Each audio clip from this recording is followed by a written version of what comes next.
C'est une journée de deuil pour la France, une journée de deuil pour le Tour de France. Nous connaissons très bien Nice, où nous organisons chaque année, au mois de mars, Paris-Nice. Nous sortons d'une réunion de crise avec monsieur le préfet de l'Ardèche, avec les forces de police, de gendarmerie, les représentants du GIGN, en lien avec les plus hautes autorités de l'État. L'étape du jour, le contre-la-montre dans l'Ardèche est maintenue. Nous ferons dans quelques instants une minute de silence au village départ. Il y aura ce soir aussi une minute de silence à l'arrivée de l'étape, avec les porteurs de maillot, avec le vainqueur de l'étape, tous ensemble sur le podium, avec donc une nouvelle minute de silence. Nous souhaitons que cette journée soit digne, en hommage aux victimes. Nous pensons aux familles, nous présentons nos condoléances à tous ceux qui ont été touchés, qui ont perdu un être cher, à tous ceux qui sont blessés dans leur chair et dans leur être. Nous nous sommes interrogés en effet, mais nous pensons, en accord avec les autorités de l'État, que la course doit continuer, qu'il ne faut pas céder aux pressions de gens qui veulent que nous changions notre façon de vivre. Le Tour de France continuera dans la sobriété, dans la dignité. Je vous remercie. Hello, if France is mourning, then it follows that the Tour is too. But as you heard Christian Prudhomme say, after reflection and consultation with the relevant agencies of state, it is mourning and continuing rather than mourning and cancelling. And that decision having been taken, we're going to concentrate on bringing you the race rather than adding to the debate. We'll be doing so, though, at a slightly lowered pitch to match that of the event itself. There'll be no music on the podiums at the end of today's stage, and the publicity caravan has already driven the route in silence. Yesterday, of course, the race was as fevered as it's been for some time, and it produced two very different sets of standings. The first of them made Adam Yates the new race leader, 9 seconds ahead of Bauke Mollema, with Nairo Quintana third at 14 seconds and Chris Froome down from first to sixth. The second an hour later restored Froome to the top spot, with Yates second at 47 seconds, Quintana third at 54 and Mollema fourth, 2 seconds behind him. And this was the reason for the intense discussion between race officials and commissaires that filled the 60 minutes in between. The crash into the back of a TV motorbike on a crowd-filled road that brought down Richie Porte, Bauke Mollema and Chris Froome and cued the farce that followed. We all saw Chris Froome abandoning his broken bike and starting to run up the mountain and against the rules. It took some phone footage to reveal Nairo Quintana hanging onto a wheel on the back of the neutral service motorbike in order to stay upright and get through the crowd chaos himself.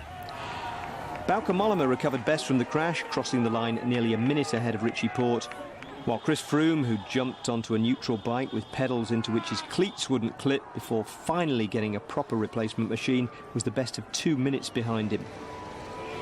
The decision to give the other two Mollemas time annoyed the Dutchman, not to mention quite a few others, and left all sorts of points to be followed up overnight, until the news of what had happened in Nice recalibrated everyone's concerns. At a time like this, it definitely puts everything into perspective for us here at the race. When there's, the massacre that we had in Nice yesterday, absolutely horrific scenes, and obviously my thoughts today with the French public, and especially those in Nice, families who have lost loved ones, and everyone who's been affected by these attacks. Now, normally the race leader's sentiments at a time like this would be echoed by the riders standing around him in a show of solidarity on the start line. But today, of course, is a time trial with no peloton to assemble, and so the responsibility for observing a pre-stage silence for the victims of the Nice attack fell to the race organisers and dignitaries in Bourg-Saint-Andéol. Une minute de silence, s'il vous plaît, pour les victimes de la tragédie niçoise.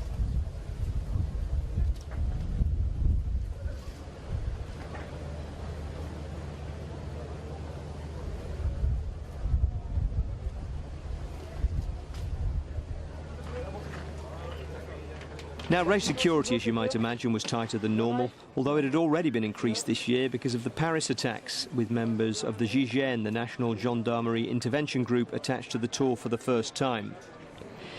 Onto the route map then, and the first time trial of this year's Tour is a hilly course through the Ardèche, made tougher by the wind that is still blowing hard in this part of France. 3 time checks at 7, 17.5 and 31.5 kilometres before the final one, of course, at the finish. Nelson Oliveira of Movistar was the best of the early finishers with a time of 51.46. But as we join commentary, his time has been beaten at all the intermediate checks by Tom Dumoulin, who's approaching the finish. Tom Dumoulin, already a winner in very different circumstances on this edition of the Tour de France. He won in Andorra-Arcalis, an absolutely brilliant attack, delivered with one single blow, and he blew away the opposition and sustained his speed all the way to the finish line, losing only a matter of a couple of minutes to a huge GC chase further down the mountain. Dumoulin has held the leader's jersey now on the Giro d'Italia. He's held it on the Vuelta. Big question marks about whether this man that you're looking at is a future Grand Tour winner, but that's for the future. What we do know is about the present of Tom Dumoulin, and he is the best time trialist in the world at the moment. I think there's no doubt about that. He's a nailed-on certainty, I would imagine, for the gold medal in Rio, or certainly one of the bookmakers' strong favourites. And look at the time he set as he closes in on the finishing line. Not too far to go now, just a handful of seconds before he sets a hugely impressive time that has knocked a hole in Nelson Oliveira's best time. He stops the clock at 50 minutes and 15 seconds, a full 1.5 minutes faster than Nelson Oliveira. He'll be on the hot seat, and it's going to take an enormous ride to prize him off it. Tom, your equipment choice today, you went with a disc wheel. Was that risky? Yes, but if you want to win, you need to take some risks. I took another front wheel. Normally I ride a 3-spoke, but I thought that was too risky. At the end, the wind was very dangerous and very hard to cope with. But but I guess I could have ridden with a 3-spoke. I had one moment that it was a bit tricky. I almost went off the road, but in general, it was possible to ride. Right, so Richie Porte, who has that little handicap in the Tour de France this year, 1 minute and 3/4 lost on day 2 when he had a mechanical problem. Physically, there's nothing wrong with Richie Porte at all, the man who hails from Tasmania. And here, the question is, psychologically, how did that incident affect him yesterday towards the summit of the Mont Ventoux? But I just feel this year the team has given him a lot more confidence. I spoke to Alan Piper, one of the managers of Team BMC, before the start of this race. He said, look, Richie can ride 3 weeks, and this year we've given him the confidence, we've given the ability to train specifically to be a leader in a 3-week race. He said, yeah, well, he might have had a go at the Giro d'Italia in the past, but that was kind of a second-minute thought, a second-hand thought. Here, he's right on form with the whole of his season based on this Tour de France, this 3 weeks.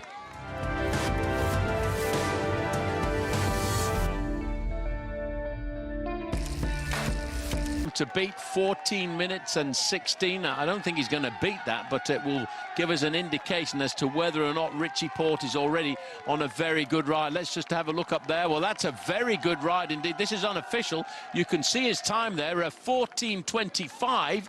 Now that is going to be second or third place for Richie Porte as he goes over the top of that intermediate time check. Now he's got to the plateau, and it'll be the faster, flatter section in the middle. Alejandro Valverde is the next rider to start. He's the 6th rider from the end. After him, it's Bardet, Mollema, Quintana, Yates and Froome. 5, 4, 3, 2, 1, stop. 3 minutes apart on the road. Valverde chases TJ Van Garderen, but overall they are both at 1 minute 32 seconds behind Chris Froome. After all those kilometres, Paul, they're going round the country in the same time. Very, very close together. The individual time trial is not normally the terrain of Alejandro Valverde. It's much more the terrain of the American TJ Van Garderen, who really, when you cast your mind back, when he really came to prominence to you and I, it was in a time trial of about this length in the Criterium de Dauphiné a number of years ago, where he finished 3rd, and that's when we thought, hey, this guy could do well in the Tour de France. Well, he's chasing TJ Van Garderen right now.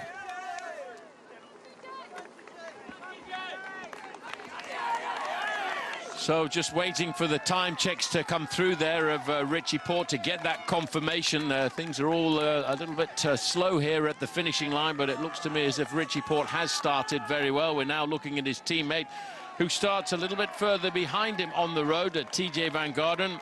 And when I had a quick look at this, Van Garderen is just 45 seconds off second place in the overall standings and only 38 seconds off third place in the overall standings. And he is, on his day, a very good individual time trialist. So just waiting for that first time check, the official confirmation of that first time check to pop through. There you get a chance to see just how hard this climb is. It's an 8% gradient climb here early on, 27 kilometers an hour. And when you have a look across to the trees, this is a slightly smoother part, a slightly more protected part of the climb.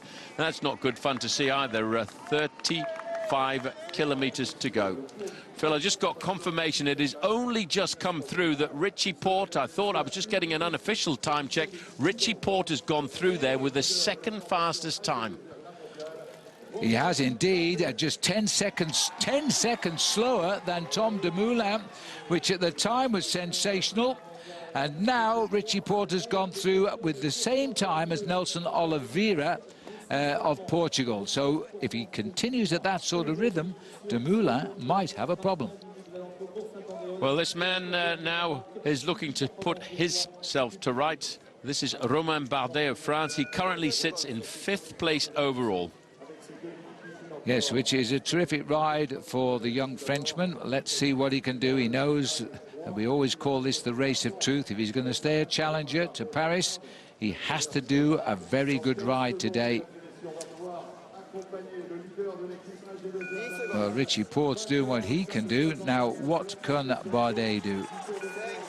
He'll get a big cheer out of the ramp, believe me.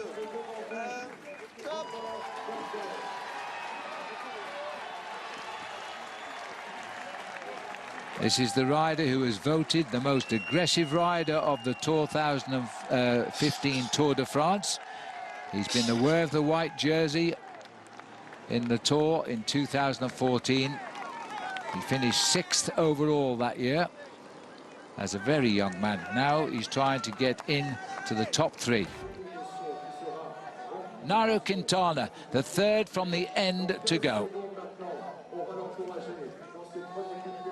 10 secondes. 5, 4, 3, 2, 1,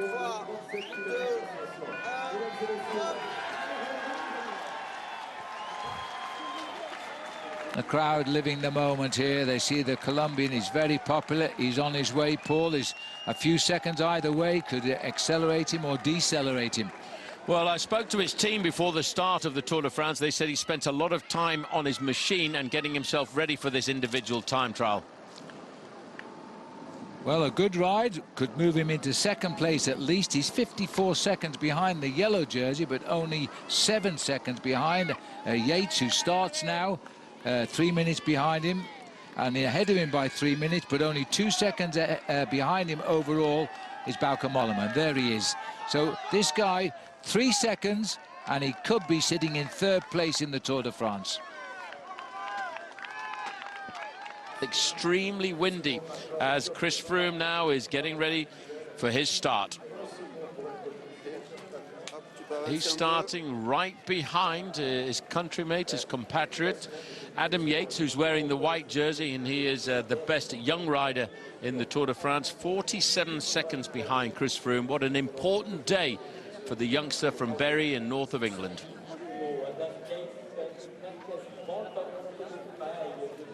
Une minute.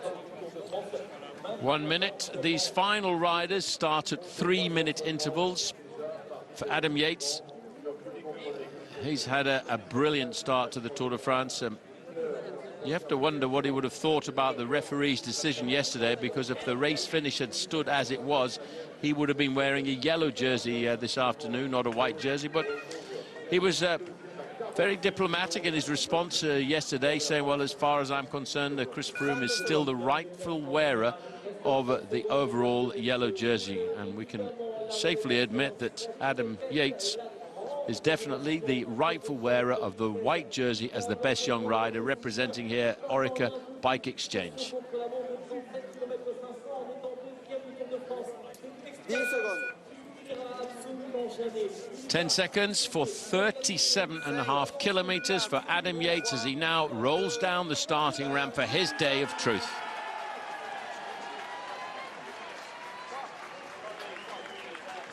Well, what a moment it must be for Adam Yates, who's had a brilliant and consistent start to this year. He was 4th in the Tour of the Basque Country, 3rd overall in the Tour of Yorkshire, and 7th in the Criterium de Dauphiné, rivaling performance in the mountains of Froome, of Contador, and the rest. Now, back with Bauke Mollema. 33 kilometers now. He's still got 33 kilometers to go to the finish. But once he gets over the top of this climb and goes through that first time check, we'll just get an indication of how fast he's going, and then he'll pick up the faster average speed over the plateau in the middle part of this course.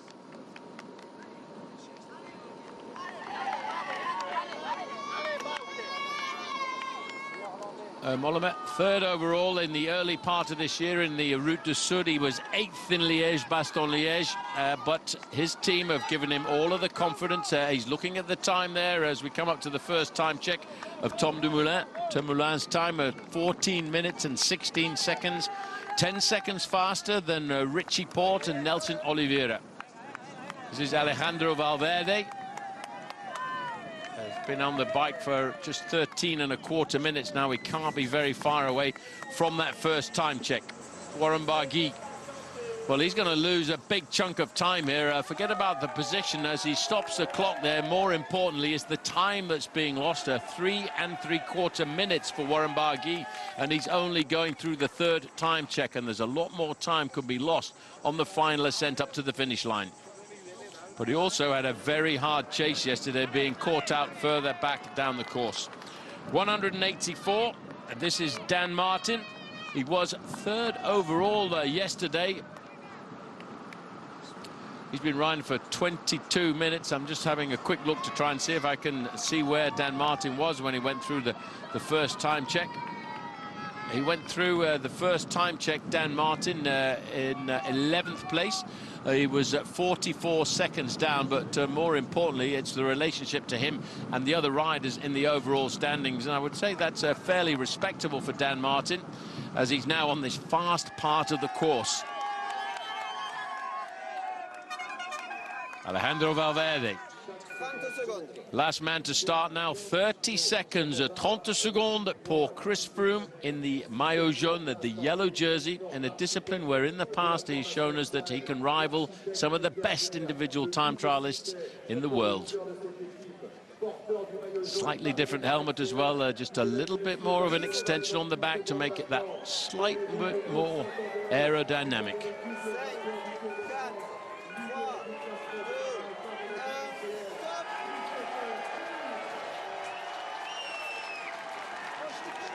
Well, from the boos at the top of the Mont Ventoux yesterday, it's encouragement for Chris Froome, because I think by now everybody has got the story of just exactly what happened there on the final few kilometers. And I think everybody is behind this man, hoping that he can defend the yellow jersey and he doesn't have the injuries from running up the climb. Situation as Chris Froome makes his start. It's still Tom Dumoulin finished, and watching all of these pictures, 50 minutes and 15 seconds.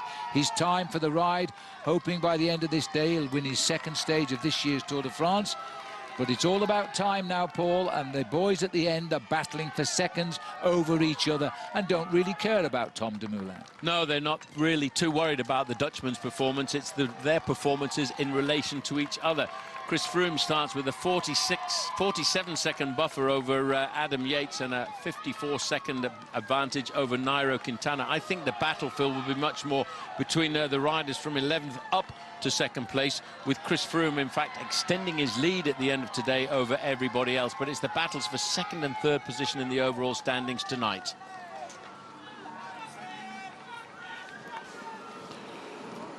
Well, this is Fabio Aru, and he's the leader of Team Astana, a former winner of the Vuelta a España, and he's come to the Tour de France this year as the leader for his squad.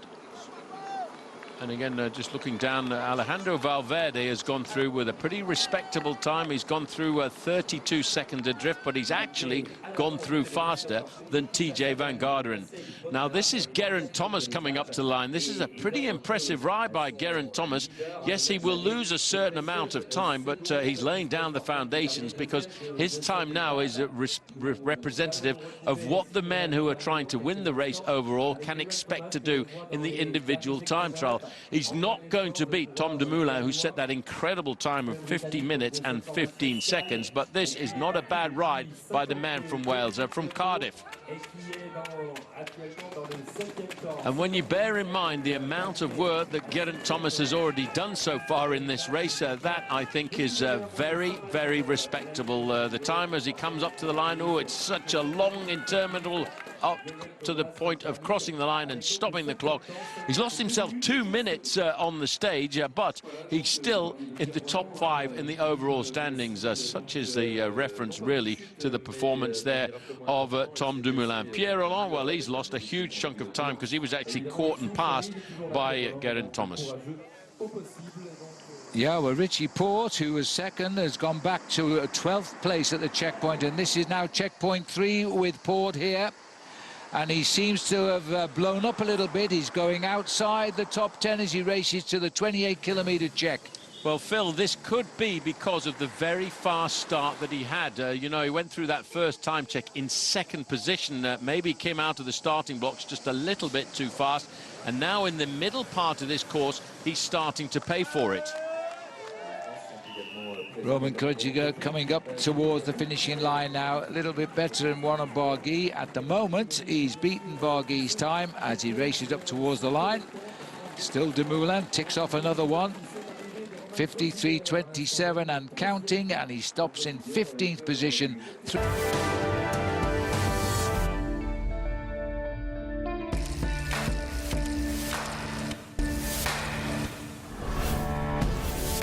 Tom Dumoulin, but more importantly, a little bit more time on some of the other contenders close to. Oh la la! I tell you what, he really used a bit of road there. I tell you what, Romain Bardet is dicing with death at the moment out there, because he almost got blown off earlier on a right-hand bend when the crosswind hit him. He's back in his rhythm now. It means so much to him today. Here's a Frenchman sitting 5th overall in the Tour de France, don't forget. And he's 20 kilometers to ride to the finish. Look at Fabio Aru here. He is one of the only riders, or the only rider in the top placings without the disc wheel in the back.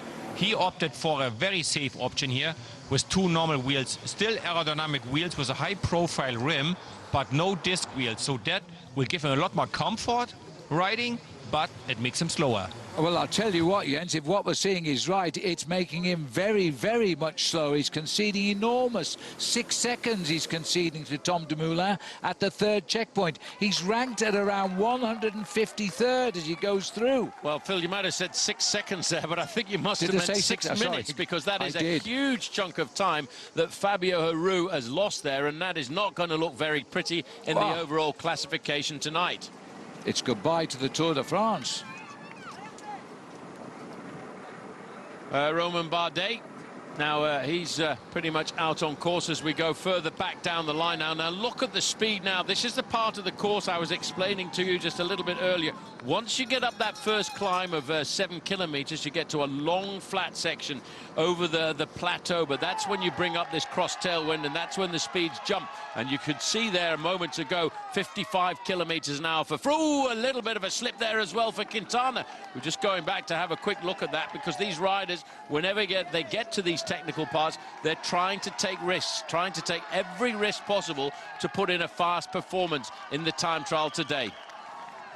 Now, this is the arrival of Richie Porte coming up towards the finish now.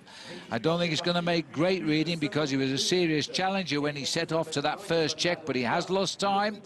We won't know until the others come just how much it compares with them.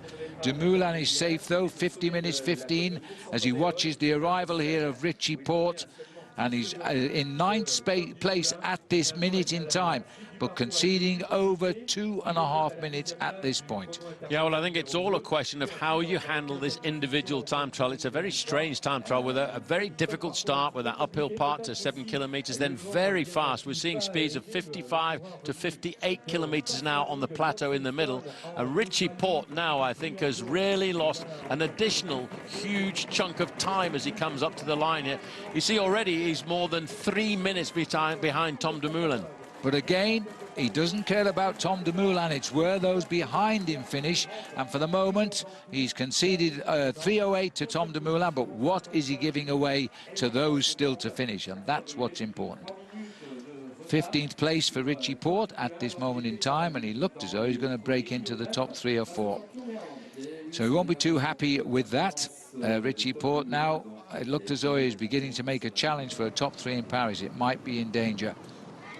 Well, just look at the second checkpoint standings at the moment, Paul. Chris Froome is there in 5th place, 32 seconds off Tom Dumoulin. And he's still got the hard section of the Col. That's close to Dumoulin's time. More importantly, Phil, his time is faster than all of the other contenders for the overall victory. Bauke Mollema now coming to that 3rd time check. This is very respectable.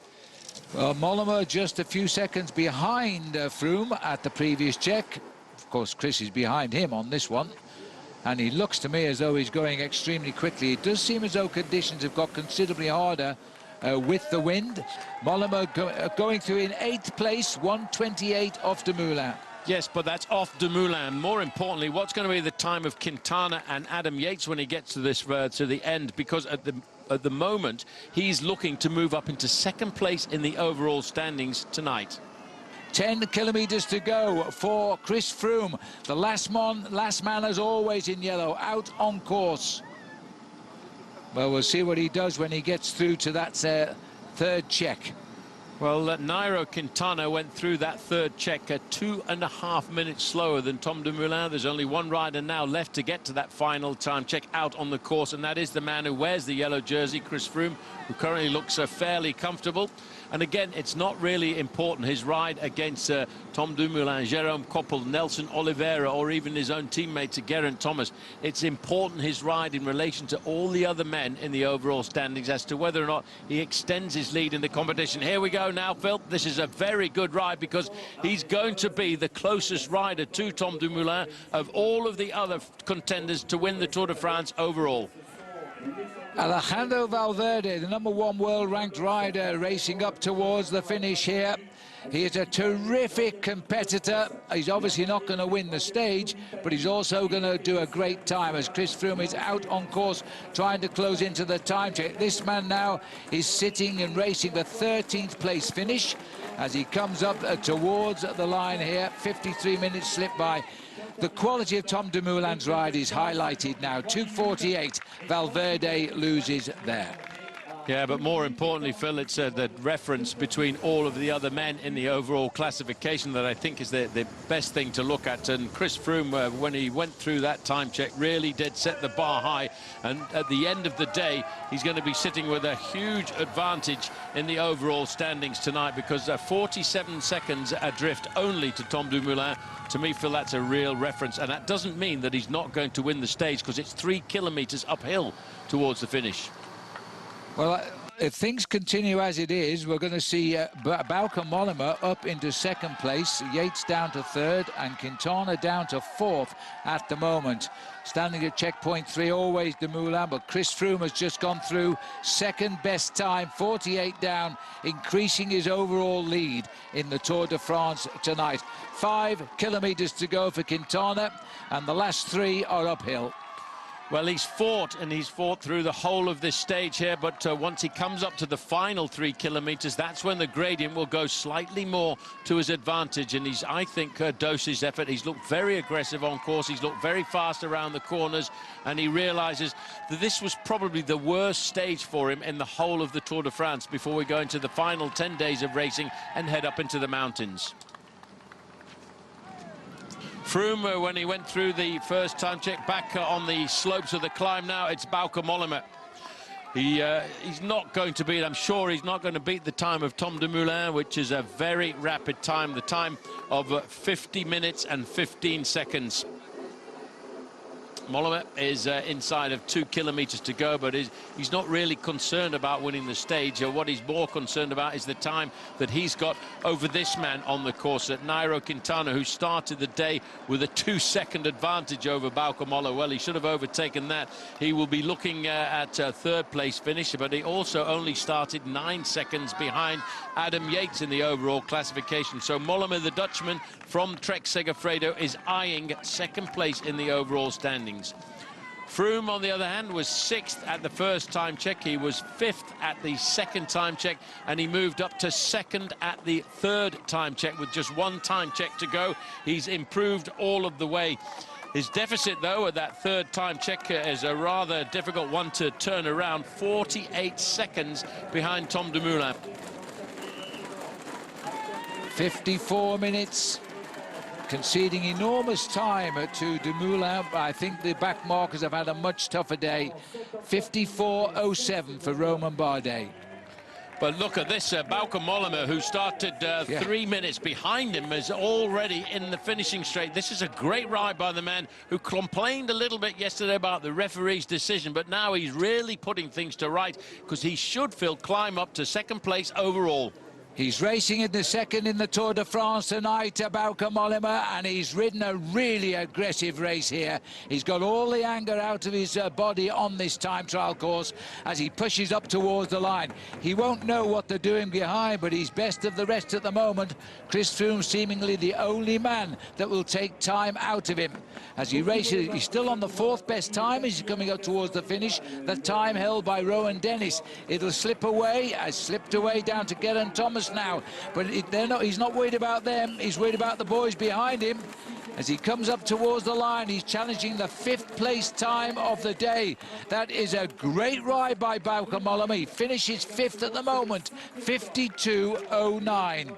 Yeah, but probably, Phil, more importantly, he is the best of all of the contenders, and that's what he was looking for this afternoon. He was looking to get time back on Adam Yates.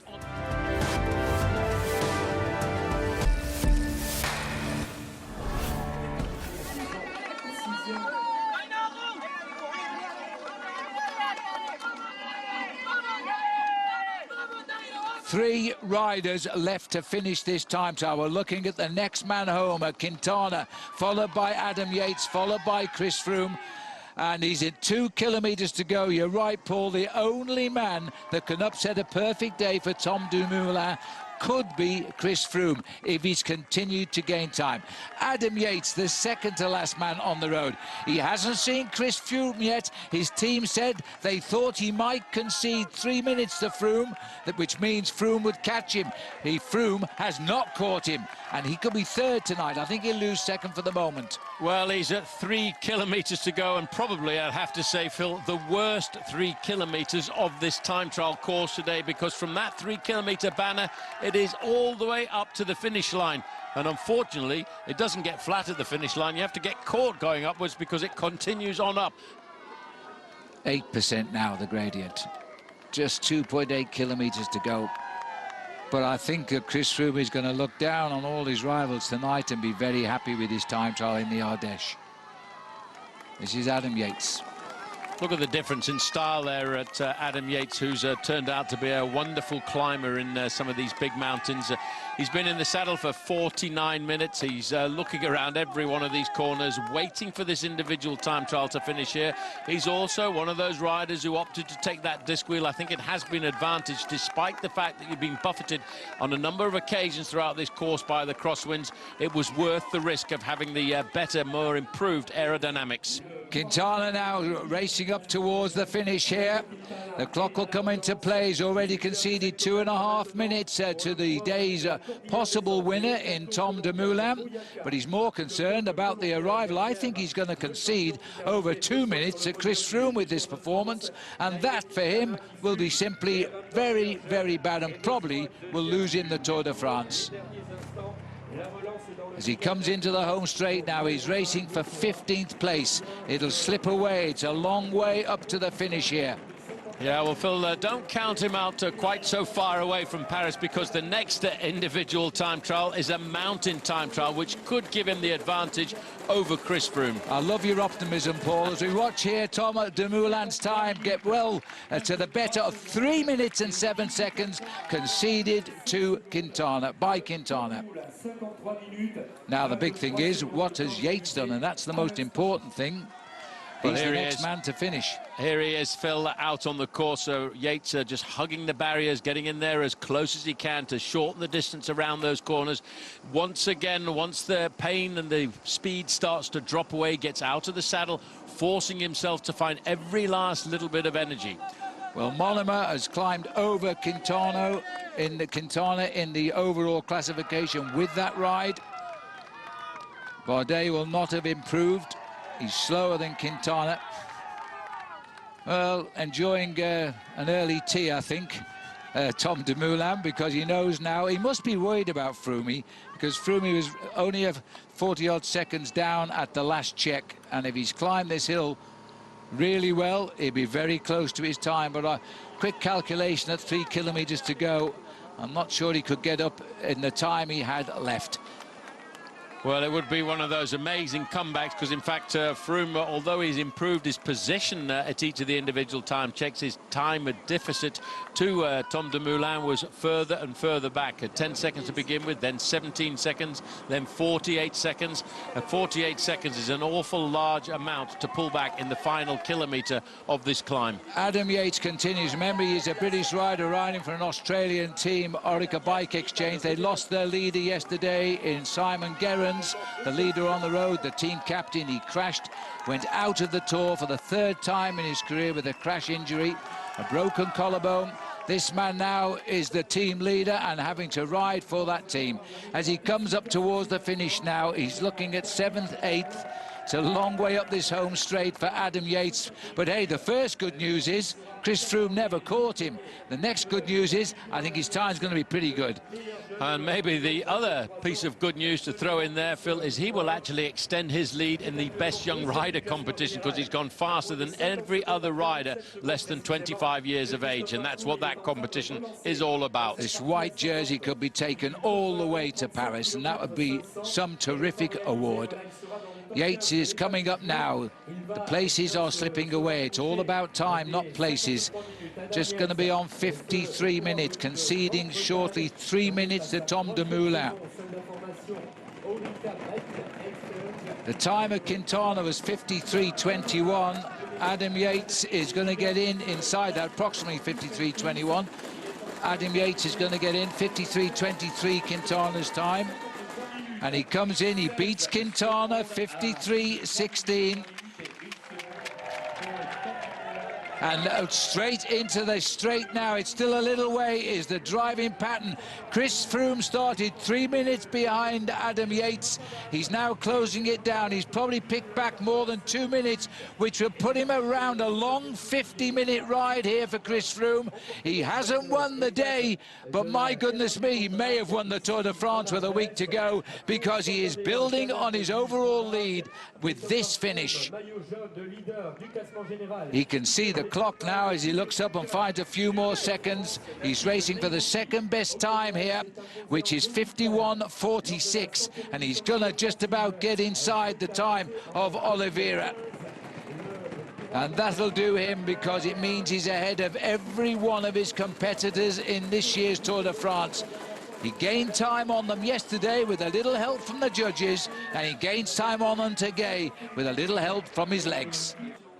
He couldn't get within a minute of Tom Dumoulin, though, who has now won the big stage in the Pyrenees and the Tour's long time trial, to confirm, although it didn't really need confirming, that he has the all-round ability that could one day win the Tour. There's the result. No one but Froome within a minute 30 of Dumoulin. Bauke Mollema was second behind Froome in the GC race, 51 seconds behind him, 1:54 behind Dumoulin. Geraint Thomas was at exactly 2 minutes, a couple of seconds ahead of Jonas Aguirre, and 5 ahead of Tony Martin. Stephen Cummings rode very well today to make the top 10. Alejandro Valverde finished 2 seconds ahead of TJ Van Garderen and 20 ahead of his team leader Nairo Quintana. Adam Yates was between them at 3:01. Richie Porte will be disappointed to have finished on the same time as Quintana. Romain Bardet was at 3:52 and Dan Martin at 4 minutes 10. Translated onto the top of the standings, that result extended Chris Froome's lead to 1:47 over Bauke Mollema, who leapfrogs Quintana and Yates into second place. Yates still has a foot on the podium. He's at 2:45. Quintana is a second shy of 3 minutes behind Froome now, and only 18 ahead of Valverde. TJ Van Garderen is the last man within 4 minutes of the race lead. Then it's Romain Bardet, Richie Porte, Dan Martin and Fabio Aru. Now, having announced that there'd be no music for the podium presentations today, the race organisers ended up having no individual presentations at all. Instead, the stage winner and all the jersey wearers lined up alongside Christian Prudhomme, Bernard Thévenet, Bernard Hinault and the senior Tour de France staff. We ask you all to respect a minute of silence in memory of the victims of the terrible tragedies in Nice. Voilà, mesdames, messieurs, donc nous vous demandons de vous lever, de vous découvrir, s'il vous plaît, pour une minute de silence, donc à la mémoire de ceux qui sont partis la nuit dernière et à ceux qui souffrent dans leur chair, dans leur cœur et dans leur âme. Merci beaucoup.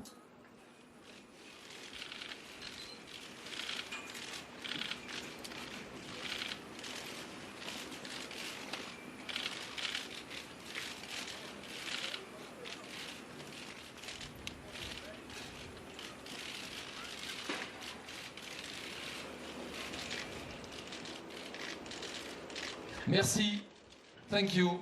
Voilà, fin de cette minute de recueillement. Comme un symbole, sous les applaudissements, vous avez raison. Eh bien, les vainqueurs des... A difficult day for everyone, for France. The race had to go on. Yeah, I think it's an important message also. This is definitely a time for people to stand together. Definitely puts things into perspective for us here at the race. Many congratulations. A mountain stage and this time trial stage, which is the one you really wanted. Yeah, happy. I'm happy with my win. It's what I came for. But yeah, it's completely overshadowed, of course, and it's normal, and it's a very sad day. It's a strange day, actually. I have mixed feelings. I'm happy with my win, but yeah, I cannot believe what happened and what I heard this morning. And I think the podium ceremony was very just and very nice.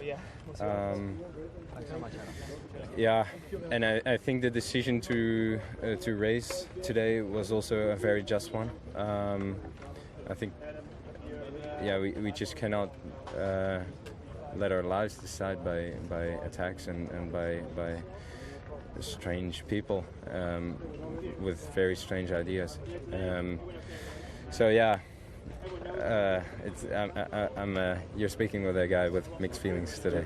I suppose it's very hard to talk about today, although the day was a good one on the bike. I know it's hard to express yourself on that. Yeah, certainly. I mean, of course, happy with how that went, but really the atmosphere here is everyone's thoughts here with those affected down in Nice. It's a special place for me also, close to where I'm based, and I just can't imagine what those people are going through down there.